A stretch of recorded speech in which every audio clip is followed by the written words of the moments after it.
Okay, we'll let them in. Great. Welcome. Hey, Victoria. Welcome, Maggie. Welcome, Julie. Hello, Tom. Awesome. And if you want, you absolutely can have your video on. So especially during the interactive part at the end of the work, the second half of this interview. So, but we also know if you want to just sit and observe during the interview, that is okay. We will have some time for some questions, Q&A session. If there are things that come up that we don't address in the interview, Melissa will absolutely be happy to answer them.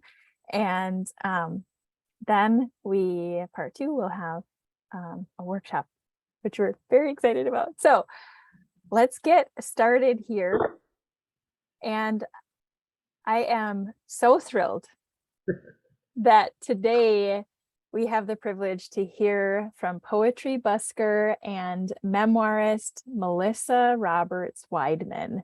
So thank you so much for taking time to chat with us today about your creative, poetic, persevering writing life, Melissa. We'll get into your current projects and hear some more, but let's get to know you a little bit. We've got some quick fire questions here. So tell us about yourself. Who is in your life? Well, first of all, I just want to say thank you so much, Molly. And the reason I dressed like this for you guys is because she made me feel famous. So I figured I should look famous, but this is not how I usually look. And it's hot. So who is in my life? Boy, my family, my new grandson who's just a year old, and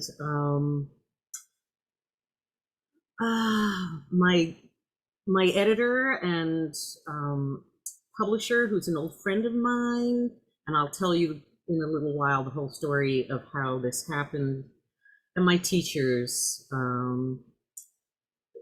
Mary Carr, Nick Flynn, Susanna Sonnenberg, and the wonderful ghosts and presence of my ancestors, especially my parents. And who I'm writing about. So lots of folks. And what are you listening to?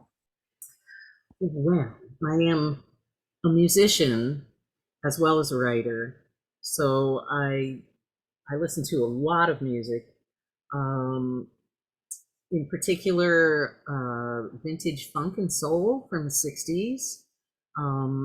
Sharon Jones and the Dap Kings were friends of mine, and I listen to their stuff all the time. Mavis Staples, if any of you know her, she was a great legend of the civil rights movement. My best friend is a singer in her band, so I follow them very closely. They're on tour with Bonnie Raitt right now. And for inspiration, Pema Chodron, who is a Buddhist abbess. She runs a monastery in Nova Scotia and has written many books, the most famous of which is, what's the name of it? When Things Fall Apart. I've given copies of that book to so many people, and I try and find her online all the time. And Mary Carr, she's wrote The Art of Memoir. So I love listening to her. And I don't know what ASMR is. I looked it up and it was like the weirdest thing in the world. I didn't know anything about it. That's okay.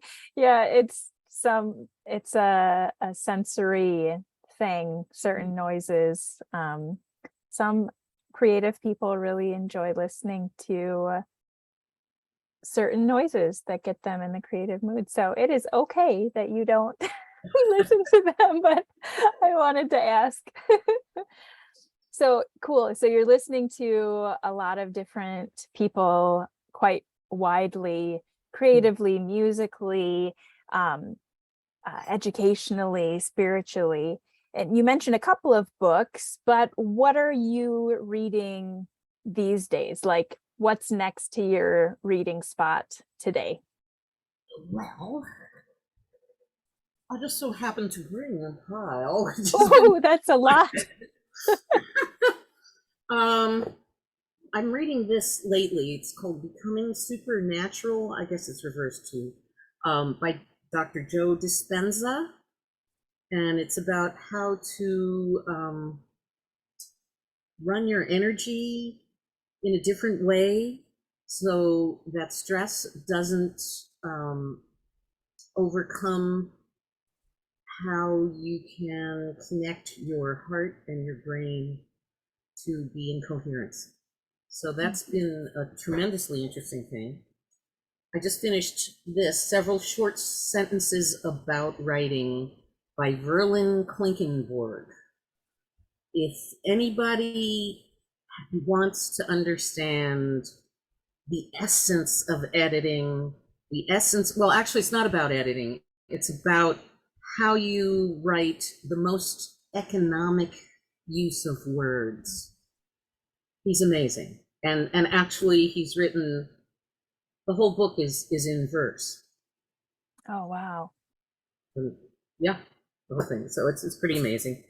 Um, I haven't gotten to, well, these are two that I'm going to, on Poetry and Craft by Theodorovsky and How a Poem Moves by Adam Saul. So yet to review how they are. And then this poet, Carl Phillips, I highly recommend.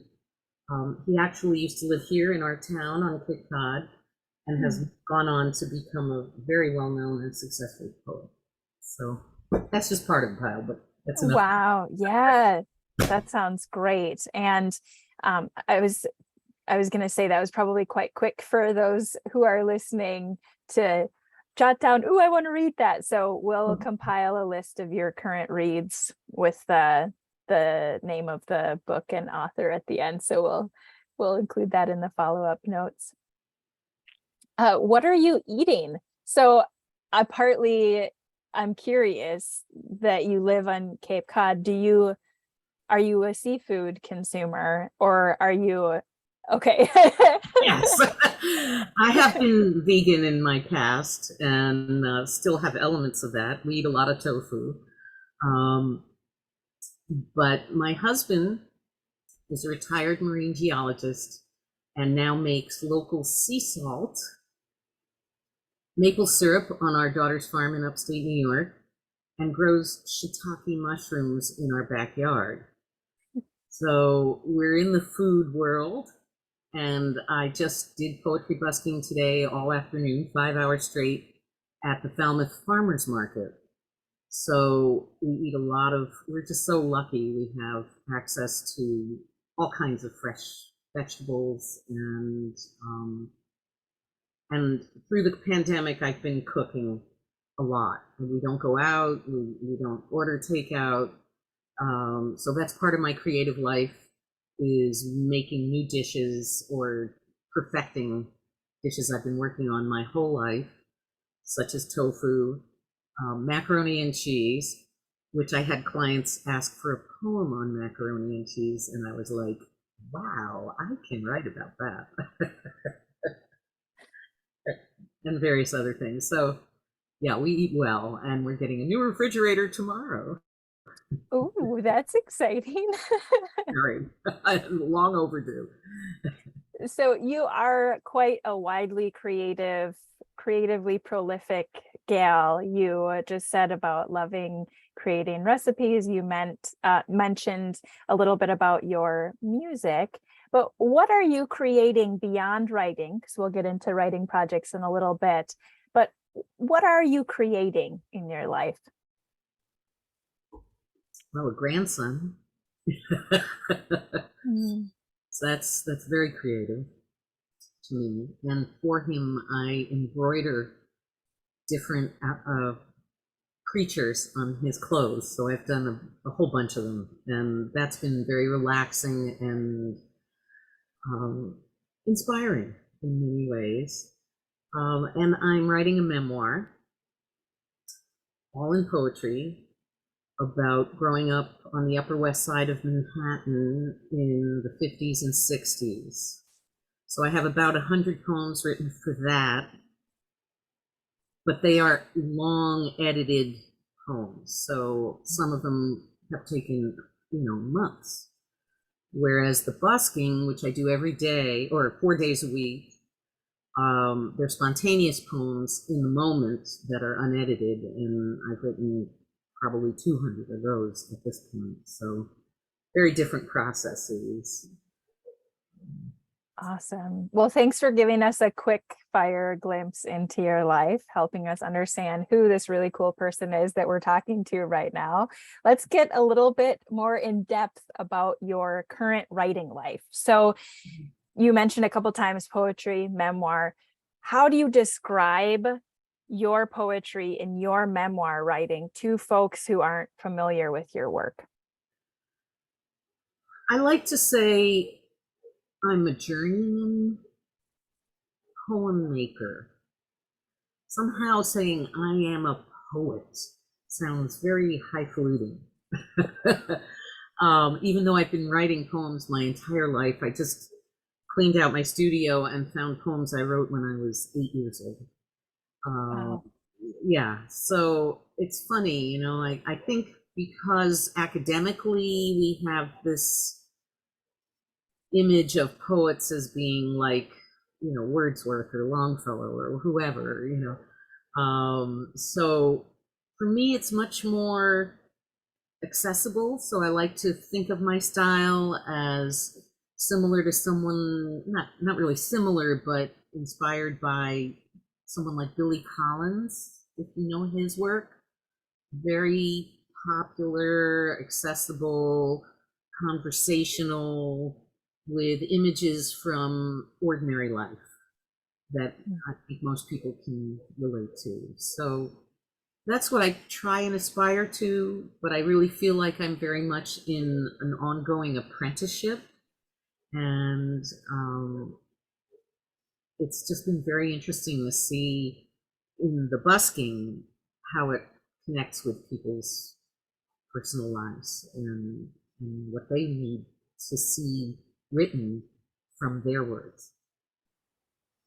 Yeah, that's fascinating because you shared earlier how you had the chance to write a poem about macaroni and cheese, a very everyday thing that you love, because of this getting into the world of the community as a normal person, like everybody else, rubbing shoulders with each other, but you are busking. So you've been poetry busking for a little while now. Could you tell us a bit more about your background and how you arrived in this position?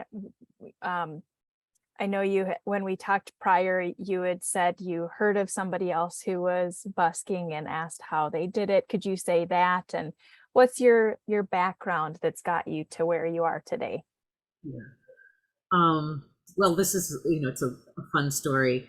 So I don't know if any of you have been to Cape Cod ever. Yay, Maggie. So there's Provincetown, which is at the very end, which is known as sort of the gay capital of the East Coast and is always an adventure and so much fun.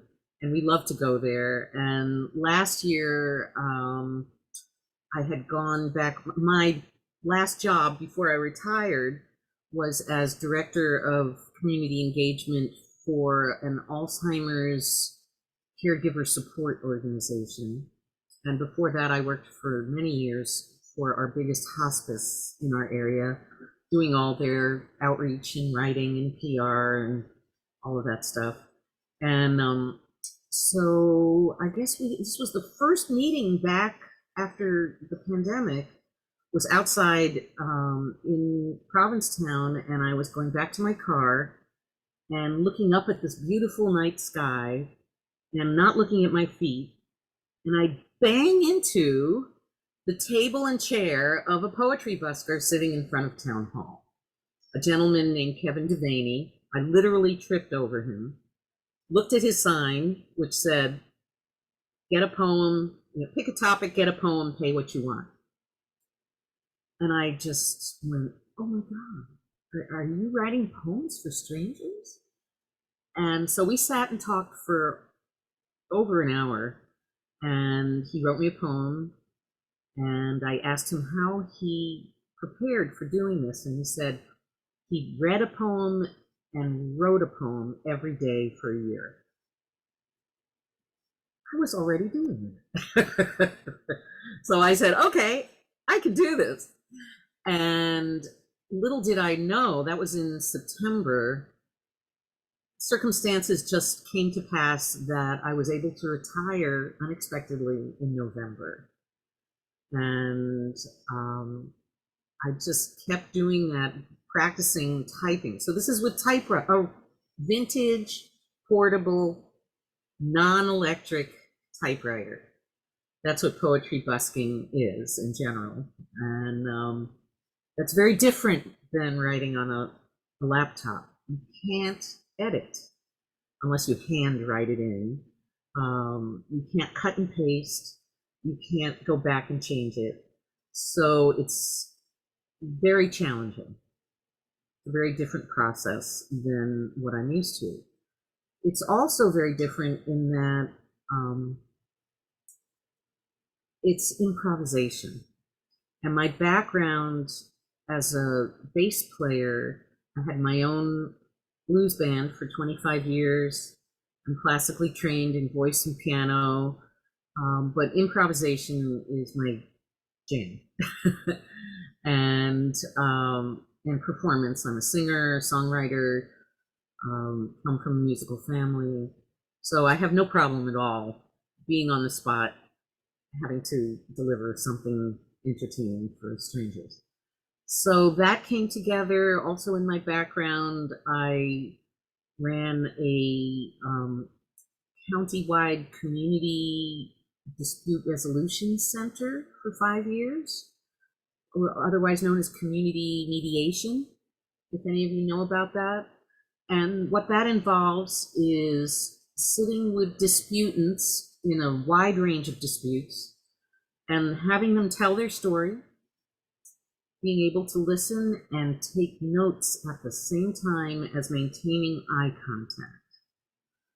That's a critical skill that I'm very grateful for, because I can keep my hand legibly taking notes, which I'll talk about how that works in busking, and yet stay very connected to the people. And then verbalizing back to them in a way that reframes what they've told me to build commonality between them, to find some agreement that they're willing to live with that will make it so that they don't have to go to court. So that's all very relevant. And then the other thing is, my husband and I, in 1979, when I was pregnant with our second child, moved to an intentional community in Summertown, Tennessee, 1,500 hippies on 1,000 acres, 90 miles south of Nashville, and lived there and at a sister farm related to that in upstate New York for 5 years. It was called The Farm. Look it up. It was an incredible experience. We had two babies there. Our kids basically grew up and were very influenced. And that was, we were creating our own world there and did a lot to help people in other parts of the world. So we had a project in Bangladesh, in Lesotho, in Guatemala, in the South Bronx, and in upstate New York. And it was all about improvising this whole new lifestyle of being totally collective, but not isolated. It wasn't a religious community, but it was a spiritual community, sort of generic spirituality. Being good to each other, being willing to speak the truth, being willing to listen, to share, and to pool our resources because we believed that that was the only way that the world could survive. This was long before any of these things were hip or known, So it was really pioneering. I highly recommend a documentary that you can find, I believe, on Amazon or maybe even right on YouTube, called American Commune. And that really tells both the pluses and minuses. Like in any community, there were certainly a lot of negative things too, because people are people. But it was an incredible learning experience, and we still have very good friends that live there. And now it's a co-housing community. It's changed completely. There's about 200 people there. But some young people are coming back. So I hope that answers your question. Absolutely. So many fascinating, wonderful things that you have shared, that as you pointed out, all of these things that you've learned, how to interact with people, how to improvise, how to maintain eye contact and write at the same time, all of that means that you can write these gifts for the people you encounter when you're busking. Love it. So also, all of these things that have contributed in your history contribute to who you are today. So what is a day in the life of Melissa Roberts Weidman? No two are the same. But well, basically, we had 3 kids who all grew up. So now it's just my husband and I, and our dog and our cat. And being both retired, we just really love this time together. I'm very grateful. My mother died at the age of 53, so I've outlived her for 16 years now. And my husband and I have been together for 50 years. So, waking up together, and I meditate. I have been practicing mindfulness since 1972, twice a day, every day, 20 minutes. I can't imagine life without it. And then I'm on London Writer's Salon at 8 o'clock most mornings. And I'm sure all of you know about it. Is any other LWS folks here? Yay! So that's just been a phenomenal gift. So I tend to do that, have a cup of coffee, and then when I'm done, have breakfast, take a walk. I'm very much into trying to walk every day, at least twice a day, because we're not going to gyms or any of that stuff that I used to do. And then more writing, going busking 4 days a week in different locations, the farmers market every Thursday, a social justice cafe and bookstore in Hyannis every Wednesday, another coffee shop on Saturdays, and another bookstore on Sundays. So in between, if I get to go visit my kids and my grandchild, they're 2.5 hours away in Northampton. So, and then going to beach whenever I can get there when the tourists aren't there. So the summer is not the time. And taking walks, and my husband and I like to take long walks in the woods looking for wild mushrooms. Fabulous. This is such a... Oh, and I play in a band. And you play in a band. And I've had like all these gigs this summer, all outside. So I play bass in a singer-songwriter kind of Americana band. I had my own band for a long time, but that broke up. It was a good run. Yeah. So like I can't forget that, because that's a wonderful thing. Yeah. Keeps me my chops good. Yep. Sweet. Okay. let's switch gears slightly and let's talk about the book that you're writing. So, writing a book is a really long process. Finding a publisher, actual publication, getting the words out, all of this is a practice in perseverance. And then there's marketing. How have you managed to keep going? How are you keeping your eye on the finish line?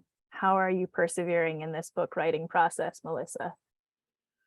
Wow. Well, if you haven't figured it out by now, I'm kind of alternative. So I have not really wanted to play in the publishing game. And you know, now that I've retired, everything's changed. I don't have the kind of professional ambition. You know, as I said, I just cleaned out my studio. I have 2 bookshelves full of journals that are mostly about yearning to be published. And when can I ever finish a book so that I can be published? And now I don't really, I kind of cut loose of that. But what happened was, so I've been writing and not writing this memoir since my mother died in 1972. And having sort of ADD, never diagnosed, but knowing that that's a tendency I have, I've sort of avoided completing that, and always had these very demanding jobs that took a lot out of me. You know, never just 40 hours, at least 60 to 80 hours a week. Plus, you know, I went back to school and raising 3 kids and my husband in school, you know, so there was never really the time. So when I retired, no, before I retired, it was the 50th anniversary of my mother's death this year. And I was looking for a way to honor that specially. And my kids had a friend who was a medium. And I had met her because she led my grandson's naming ceremony. And I was very impressed with her. She wasn't a flake. She wasn't like pretend in any way. She felt real.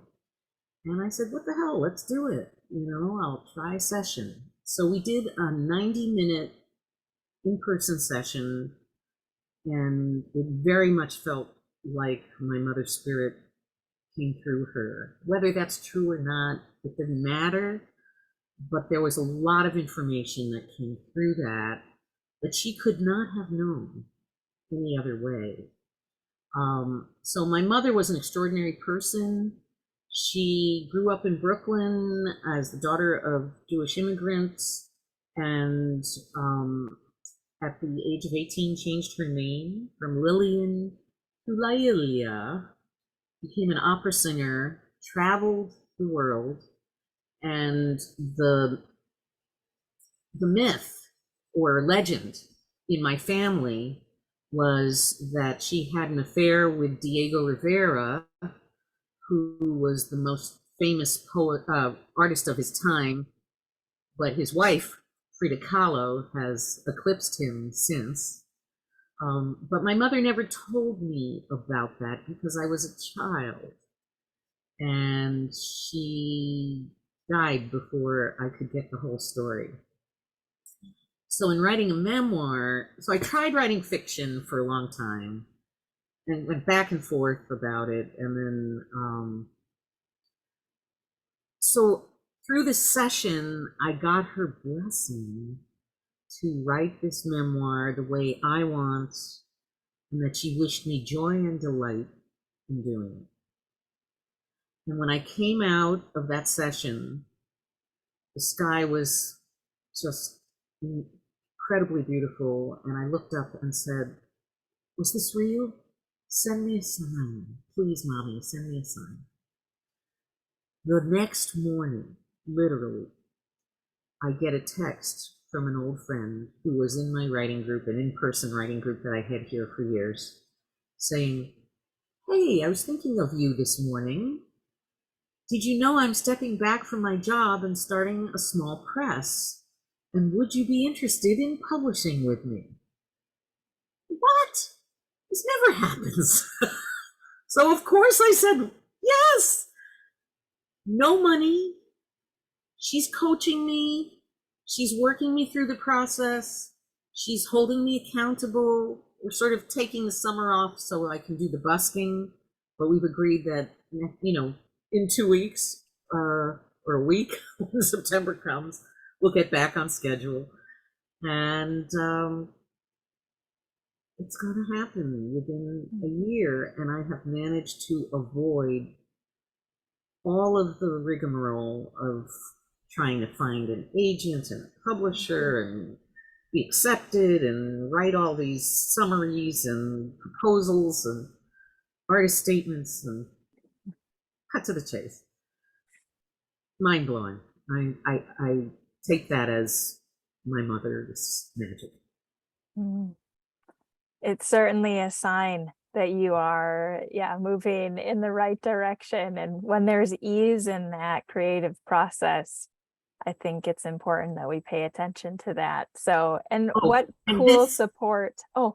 This is from her. She bought this in Mexico in the 1940s, and I wear it when I write the memoir. Right. I wore it for you. Yeah. Oh, that's beautiful. So can you describe, like, how does it feel when you're wearing this necklace? Can you describe it for us?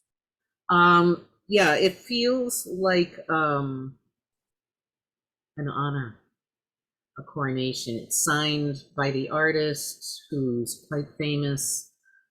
It's probably worth a couple $1,000s. I will never sell it. It feels warm. It gets warm. It warms my chest with her love. I was an only child, so our relationship was very special, as it was with my father as well. That's beautiful. And what a cool way to honor your mom, but also to feel close to her when you're writing.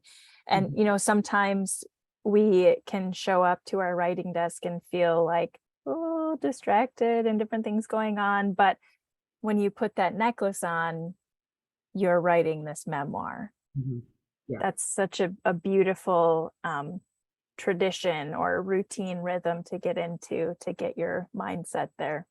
And when I write the busking poems, I wear a different necklace that has a shift key, a real shift key from an antique typewriter. So it just says shift.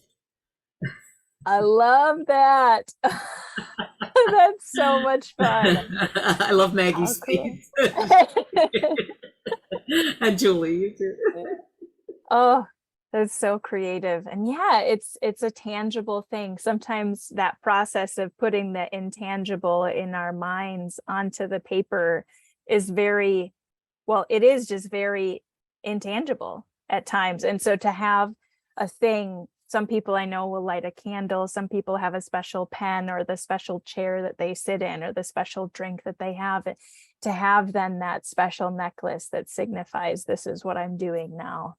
Very cool. Yeah, and I'd like to just point out, if you can see the statue behind me. Oops, this is reversed, so I can't point. There it is. And so that was my mother's, and it's a pink sandstone statue of the Kuan Yin, who is a Chinese goddess of mercy and a great blessing. And we have lots of wild turkeys around here, so when I go for my walks, I always find feathers and put them on her. And she also has a bass guitar. And I've added a little wish thing here, so I have names of my friends that I wish for, or little things. Tender-hearted courage. These are, I don't know when I put them in here. Great gratitude. So whenever I need to do something that connects with other spirits or other ways of being, she's a pathway, a doorway. Very cool. Thank you for sharing that. Can tell that's really special for you and really inspires you a lot. That's beautiful. Talk us through the process of when you know a poem is ready. What's your revision and editing like? You had you had alluded to this earlier. Busking is improv, done and done. Memoir poems are longer. Mm-hmm. What's the Well, difference? so the busking poems, I write on a piece of an index card, an unlined index card that's like 3 by 8 or something like that. Yeah, 3 by 6. So they have to end. And I don't know where I'm at in the middle of it. Like someone's given me a topic. This is how the busking works. Um, I have a sign like Kevin's that says, want a poem, pick a topic, and pay what you want. And so they give me a topic and we talk for 5 minutes. I ask them some questions. So for instance, the mac and cheese, since I mentioned it, was a young couple who came up to me as soon as I opened that day and said, oh, we want a poem and we know exactly what we want it about. And they said macaroni and cheese. And I was like, really? I know about that, but tell me more. So at the end of this, I'm going to give you the questions that I asked. So you'll be able to practice doing this yourself. But getting a little deeper, why did you choose that topic? What does it mean to you? Give me an example. Tell me a little story. What's the importance of this? And it turned out, of course, the macaroni and cheese. Well, actually, everything. People will come up to me and ask me, to write a poem about birds or trees. Everything boils down to grief, loss, heartbreak, and love. You scratch deep enough, it's there. And for this couple, macaroni and cheese was the first meal they had on their first date. And they have it to remind themselves. It's a symbol of their relationship. And how much they love each other and the comfort that they get from it. So, so the endings of those poems, I'm sort of learned by now, when I'm kind of down here, I know I'm coming to the end of the page. Sure. And what happens is the ending announces itself. It arrives because I'm not thinking. These people have told me, and I've taken notes, and I look at the notes, and then I just go. And whatever words come up, come up. And I'm typing, so it's slower than a computer, but now I've gotten pretty fast at the typewriter. But somehow, as I know I'm coming to an end, the last phrase just shows up. Not so much in the other poems, in the memoir poems. I'm constantly changing endings, openings, whatever. I don't even know if it's all going to end up being all poetry. But being a musician, a lot of it is about the music of how the words scan. So I read them out loud to myself.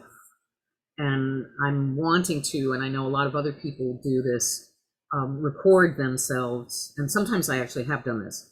So you record into your phone and listen to it back. And that will tell you what's kind of out of rhythm. And so finding sort of the right number of syllables to bring it to a close that also kind of works with the rest of it. I'm still learning how to do that right. And from reading other people's work and these books on poetry. Yeah, thanks for sharing that. And what I'm hearing from you is that it's a messy process that depending on the subject matter, it can be different. And I'm curious if you're finding busking maybe easier to commit to an ending or finishing because you're not emotionally engaged with it in the same way that you are with a personal memoir. Would that be true? Yes and no. In many ways, yes. And also the busking poems, like today. First one, uh, a young woman came, well, what was she? Middle-aged woman, came and sat down and said, "Ah, I need a poem right now." And it was a poem for her grandfather who died last night, and his 95th birthday is tomorrow. And she wanted a poem for her mother who cared for him for the last 8 years to give to her to show how much she appreciated everything that she did. And she shared with me all kinds of personal things about the guilt her mother felt for not being there at the moment that he died, and all these things, which I'm used to through hospice. None of this stuff. She was like apologizing. "Oh, I'm sorry." I'm like, "No, no, no, no, it's fine. I can handle it." So the responsibility of writing poems that aren't just going to be in a book that somebody might read or not. Most of the poems, when I present them to people, they cry. They tell me they're going to frame them or give them to a loved one. They are going to read them at a memorial or a wedding or a birthday party. It's such an honor. I want to end it perfectly so that it will sound just right for a ceremony. Mm. So it's not like just this casual, like I've met other buskers and read their stuff, and they just kind of free associate, and whatever it is. I'm taking it really to heart, and maybe too much, but that's my style. Mm. I love that. And as you and I had talked a little bit before this today, and just the way that you described, you mentioned a little bit just now, but how responsible, how you really do hold your role as the poet, Mhm. as the word bringer, as a real honoring and respectful position. And you really do take that seriously. And Mhm. as you said, yeah, giving them as a gift, wanting to frame them. How does that feel for you as the creator and a co-creator with the recipient? Oh my God, it's so wonderful. It's so beyond what I had anticipated. Um, but this other busker had said to me, the most important thing he said to me was, this is the deepest spiritual experience for him that he's ever had. Mm. And that just clicked for me. That means everything. So I've been doing PR and marketing for organizations and for myself for years. I ran this band. I did all the public publicity and putting up posters and all this.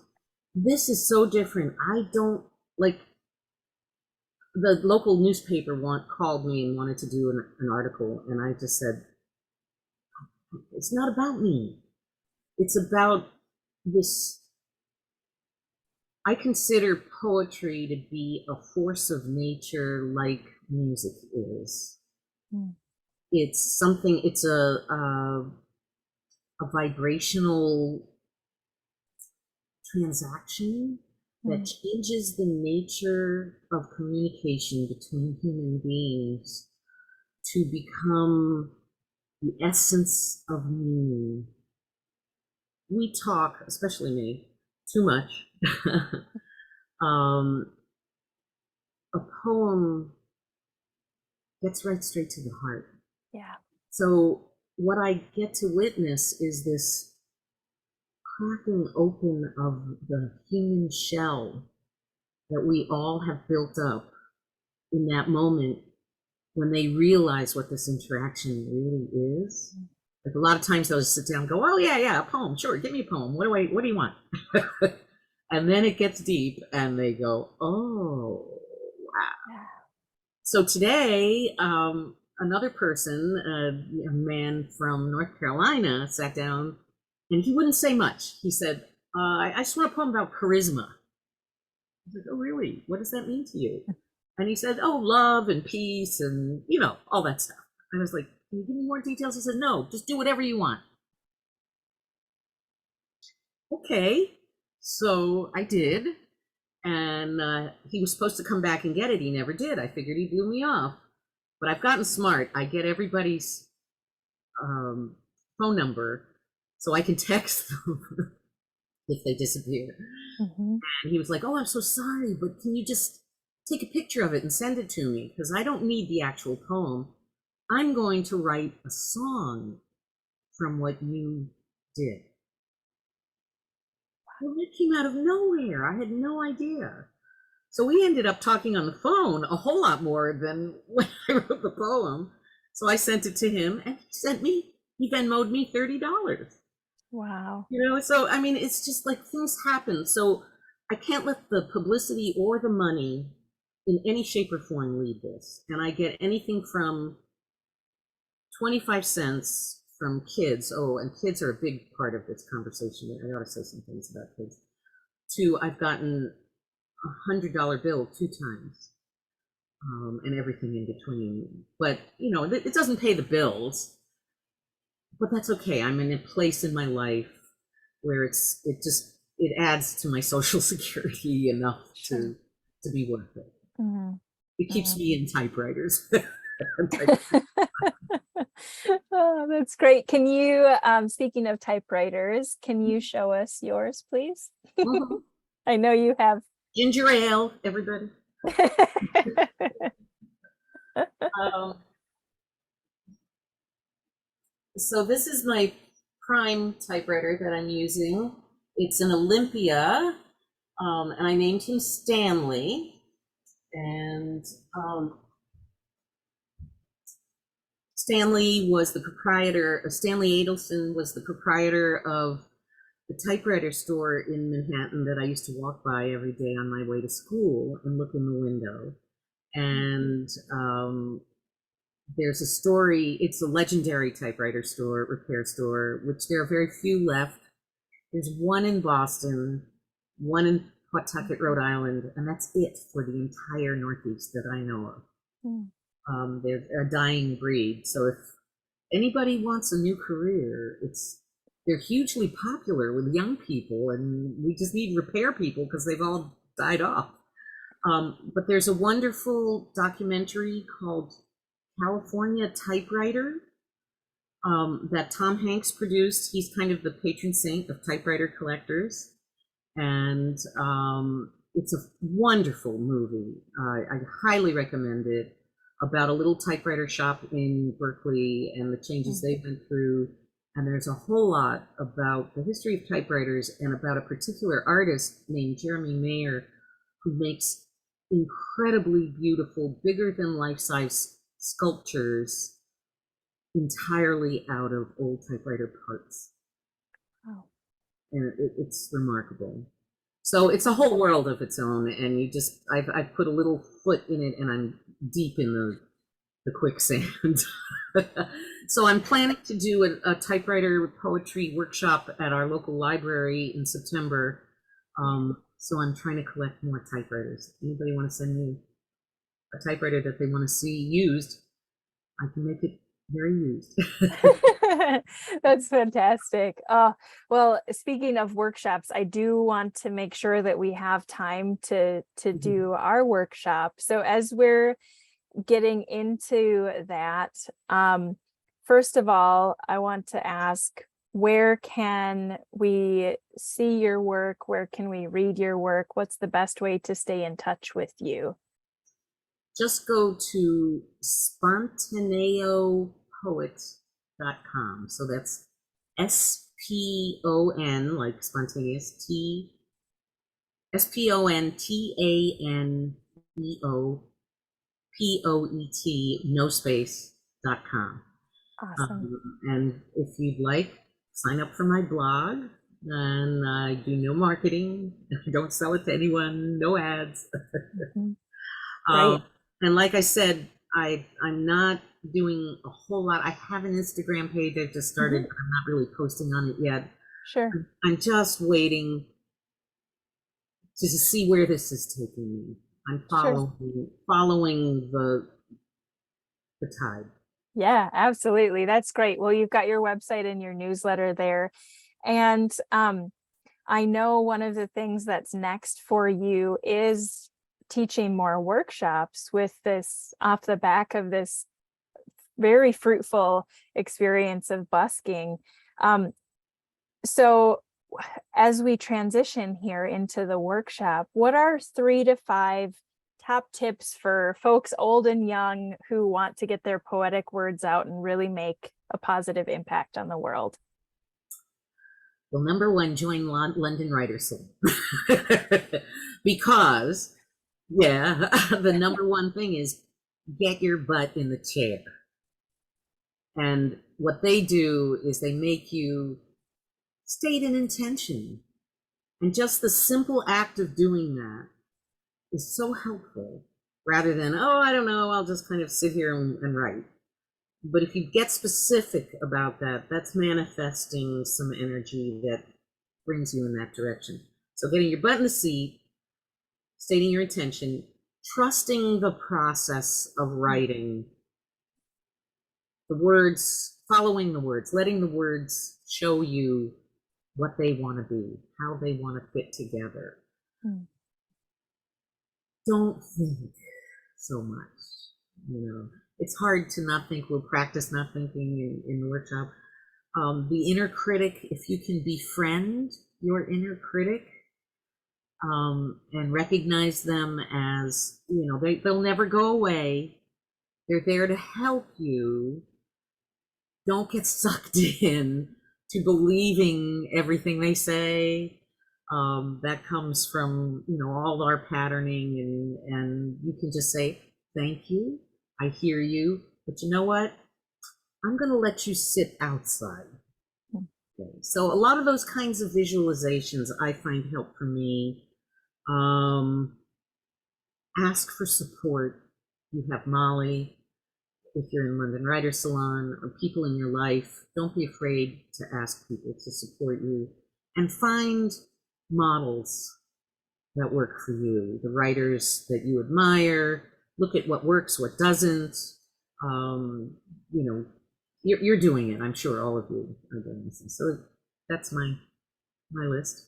Oh, Melissa, thank you so, so much for taking time, letting us pick your brain. And I feel very inspired with your creativity avalanche that you have going on. I very much relate to that. And I love you had said about kind of just, I can't remember if you said following the tide or riding the wave or that. And I think that that's such a beautiful picture that I've been feeling, resonating with a lot of when it feels like there's momentum in this creative project, then follow that, work on that and push through and carry on, and then the waves will come for the next surge. So I love that.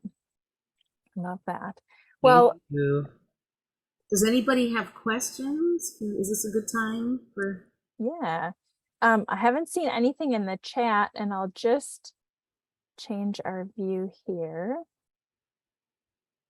Any questions from you folks? I think we covered quite a lot. Any Yeah. They may, once it's all digested, yeah, they may it's come probably back with overwhelming. some more. Sorry. No, not at all. This is great.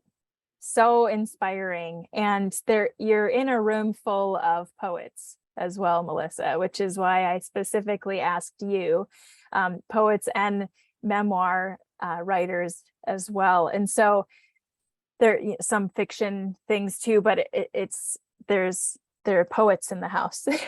And so this is just fascinating to hear how different disciplines are informing your poetry process, and also how different the memoir writing and the poetry busking is, but how they go together so well too. So very inspiring. I feel really excited. So this is great. Well, let's get into the workshop here. So I know I'll have you explain it, but I know that you are wanting to do a paired activity, and I'm not People are sure. up for that. How Yeah. late is it? Where are you? Where is everyone? It's I believe it's 7:30 p.m. for all of us. So yeah. It's 8:30 for me, so I'm fine. Yeah. Okay. People are doing. Okay, cool. So we, yeah, we'll go into, I'll share my screen here so that we can see your, I will share my screen.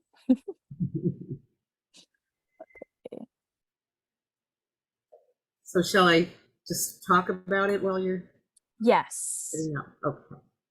So this is the uh-oh. Okay, hang on. I pushed the wrong one. Okay, let's just do this one. Okay, this should be right. Yeah. Yeah. Okay. Oops. Can they scroll? Can they see the whole thing? It's Let's no. see. I Okay. won't Well, be able to quite get it only well, on as there, I but talk through it, maybe. yeah, we'll scroll Okay. down. And I'll send this as a follow-up to them as well, so they can refer to it if they want to try it again on their own. Okay. So Molly's gonna put us all in breakout rooms where we're paired up. And then one of you decide who's the poet and who's the client, A and B. Okay. Um, and then for 5 minutes, the poet A will ask B, while taking notes when she responds, or he, number one, what topic do you want this poem to be about? Don't think, both of you, just whatever comes up. This is not about the product that comes out of this. This is simply an appetizer, tasting what this process feels like. Okay. So just erase any sense of, oh, is this going to be a good poem or bad poem? It doesn't matter at all. So what is the topic? You can just write a note. Tell me why that came up for you. What meaning does it hold? Any brief story, detail, or example, any feelings that come up, anything else you'd like to add. 5 minutes. So very quick. And then in the next 10 minutes, A will type or write. Obviously, you don't have typewriters, but imagine if you did have a typewriter, it'd be a lot harder. So don't worry, it doesn't have to be long. It can just be a few lines, but whatever comes up, use the free writing guidelines. Do you know Natalie Goldberg's Wild Mind? Can you scroll down a little? Yeah, Yep. which is basically, again, don't think, keep your hand moving. Don't worry about whether it's appropriate or not. Try and be specific. If the word car comes up, see if you can get a more specific version of that, or anything like that. Don't worry about grammar, punctuation, spelling, doesn't matter. You have my permission to write the worst damn poem in the world. It's fine. It's okay. There's no competition here. If something scary comes up, great, go for it. See where the power leads. Probably not much will come up in this. So, but these are just general guidelines. These are Natalie's guidelines, and I highly recommend that book if you haven't read it, or any of her books actually. So while A is writing, B is waiting. If you want, you can go to spontaneopoet.com and read my blog, and then you'll get the story of Stanley and also more about children and their involvement.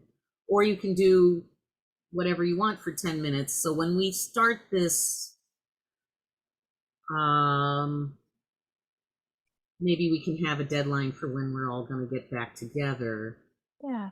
And then the reading of the poems is up to you whether you want to do that or not. You don't have to. And I don't know if we'll have time to switch at that point, but this is just to give you a little flavor of what this is about. How does that sound to folks? You want to do this? Yeah, Julie is very for it. Maggie's Okay, a yes. good.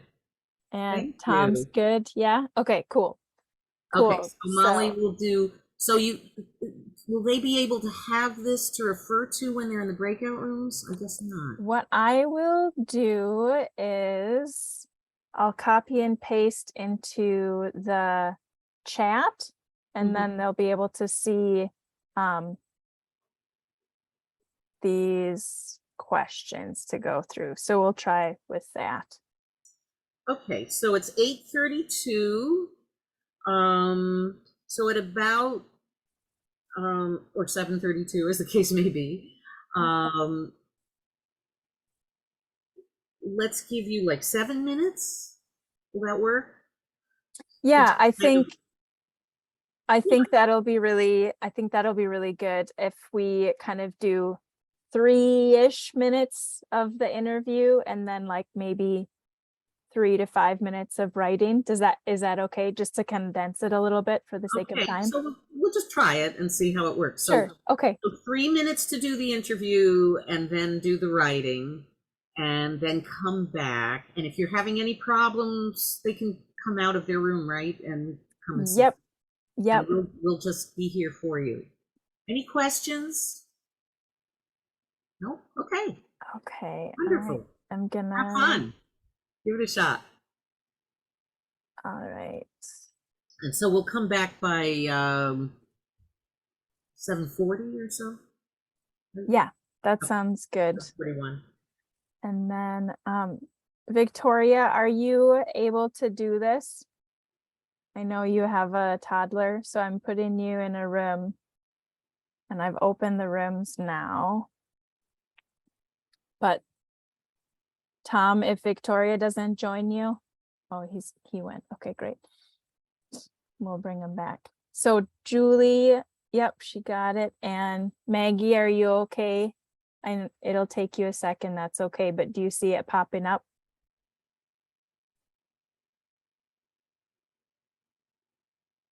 It's okay. Take your time.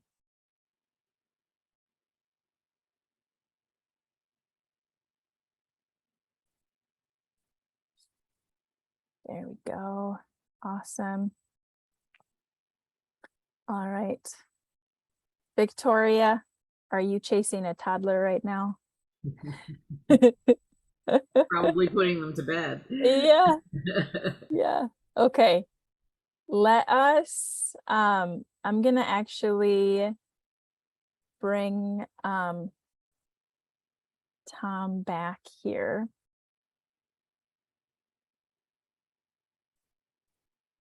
There you go. Hey, Tom, we brought you back because we think Victoria is chasing a toddler right now. So I'll just be quiet and let the two of you do. We could just write a poem about that. so do you want to write a poem for me, Tom? Sure. Okay. Yeah, let's do that. Okay, What so do you want the topic to be about? I want the topic to be about rocks. Rocks, ROCKS? Yep. Okay. Let me pull up a new document. What about rocks? I have a bunch of them in front of me right now. And so I Yeah. really like the shapes and textures and sizes and colors of them. And they all I tend to find really cool looking ones when I'm by the lake or like on a special occasion. They tend to be like really meaningful for me. Mhm. Do you have a particular type of rock that you gravitate to when you're looking for them? I really like agates because they're very stereotypically North Shore, Lake Superior, Minnesotan. And I always think when the sun shines on them, they look like caramel or toffee. Okay.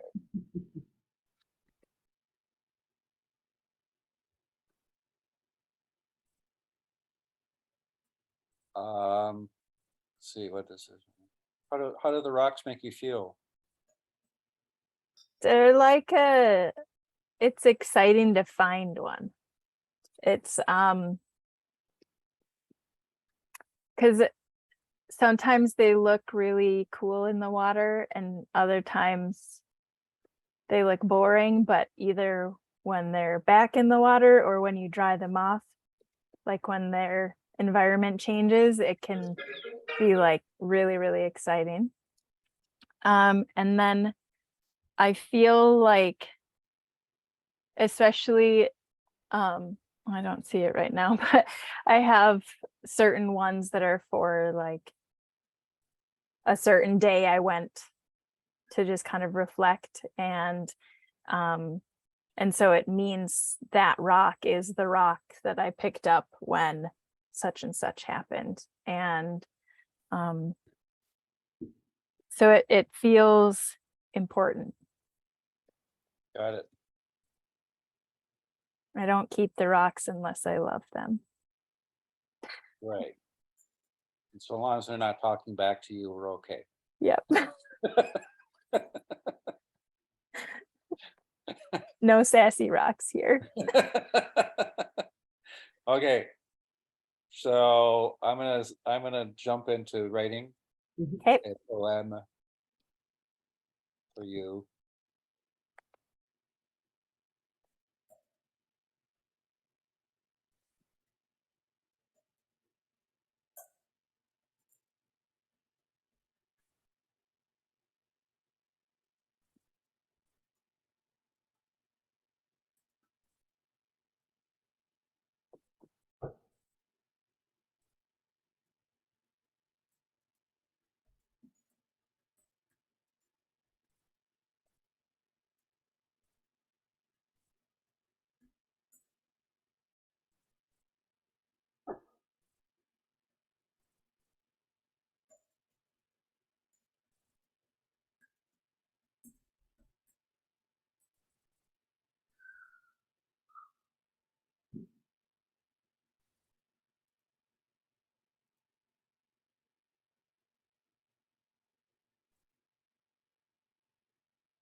I'm just going to close the rooms here.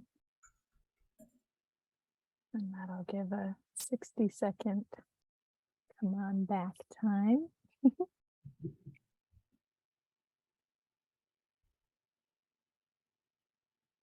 Yeah, this is great, Melissa. Thank you. Yeah. Hmm. Excited what they wrote.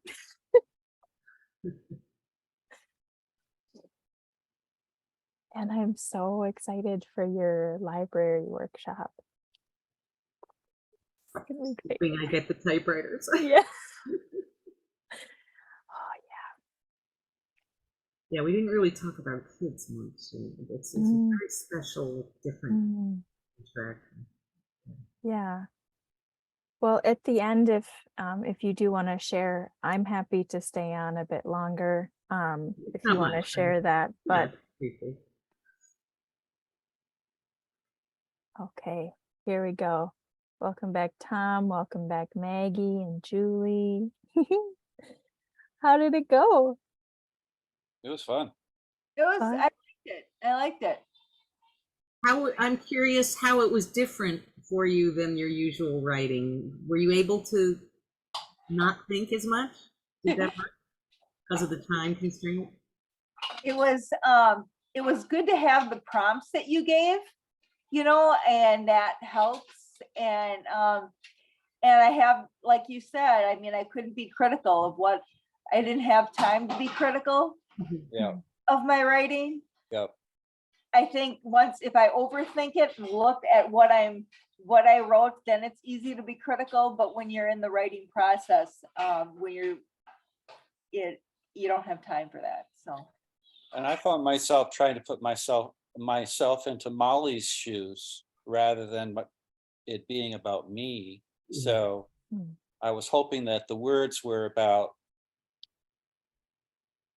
or were coming from the view of what Molly would see, feel, and think, rather than what I would see, feel, and think in the same situation. Because obviously you're not going to do the same. Awesome. Great. Cool. Well, Did Maggie want to say anything? yeah. You're unmuted, Maggie. So if you Okay. have, yeah. Well, it was fun only because I was being interviewed and the poem was written from my. So I don't know what Julie came up with, but then while she was writing, I just decided to write about the same topic. Oh, great idea. Cool. And so it obviously is not a complete work, but it was fun to think. I loved your word in your previously, the economy of words. So that was something that needed to be used economy wise. So yeah. Does Cool. anybody feel comfortable sharing what you just wrote, with all of us understanding these are not final in any shape or form? Yeah. Sure. Great. Thanks, Tom. So this is what I wrote about Molly's information. The Stone Beach, collections of caramel and toffee color, some wet and shiny, but there is one. It shows itself to be my reflection. Oh, I have goosebumps. Thanks, Tom. That's beautiful, Tom. I love it. You should get out there with a typewriter. I love it. That was really good, Tom. Yeah, amazing. And I think it's so cool because it's short.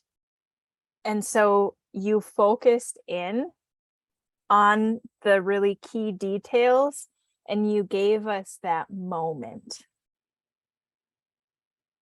Well, I'm Really really powerful. curious to hear Julie and Maggie writing on the same theme, if you are comfortable with sharing. Did you want to go first, Maggie, or would you like me to read? Why don't you go first? Okay. Like, this is kind of a hodgepodge. It doesn't flow as well as Tom's, I don't think, but we'll see how it goes. I said, laughter, how beautiful the sound. It doesn't matter who is laughing, but it is magical and is also contagious. Laughter can also be a very spiritual experience when one realizes then one realizes what absolute joy it is in laughter. It is good medicine. So the topic was laughter, right? Uh-huh. Great. Love it. Wonderful. Oh, Oh. And Julie? No, that was Julie, right? yep. Yeah. Maggie. Yeah. Do you want to share what you wrote? Yeah, I'll see, because I'm not even gonna try, because I can't see. And so when I write, I can't see what I wrote, so, That's okay, Maggie. No problem. Yeah. yeah, but it was fun. It was a totally different method Yeah. than Julie's, so that part is interesting. Because I just wrote, well, I can say like, Yeah, a say, squeak. mhm. a squeak, a guffaw, a twitter, a something else, and then to be lifted up high, to be filled, to float. Oh, Mm, awesome. beautiful. Oh, thank you.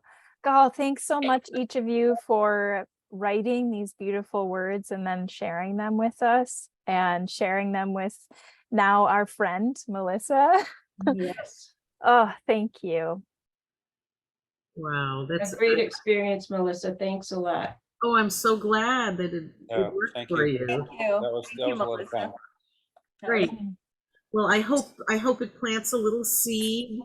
You know, maybe it will help if the next time you're experiencing writer's block, you can go back to this moment and say, hey, you know, just let's see what shows up, and just keep writing, keep your hand moving. And then you can always edit later. So I hope it gives you something useful. Brilliant. Yeah. Melissa, you had mentioned how writing for children, that there are some things that are significantly different from that process. Do you want to share that? And I just wanted to just say that I'm finding it's an incredible experience to see children as young as 4 years old, even 3, that are attracted by the sound of the typing to come over to the typewriter. And those kids that do that, I mean, they literally make a beeline for me. There's a whole thing in my blog about this, and they give me incredible challenges, like write a poem about a sunflower named Snapdragon who and a velociraptor who eats my sister and poops her out. So, you know, that's a 4-year-old. And did I realize how popular velociraptors and Tyrannosaurus Rex still are?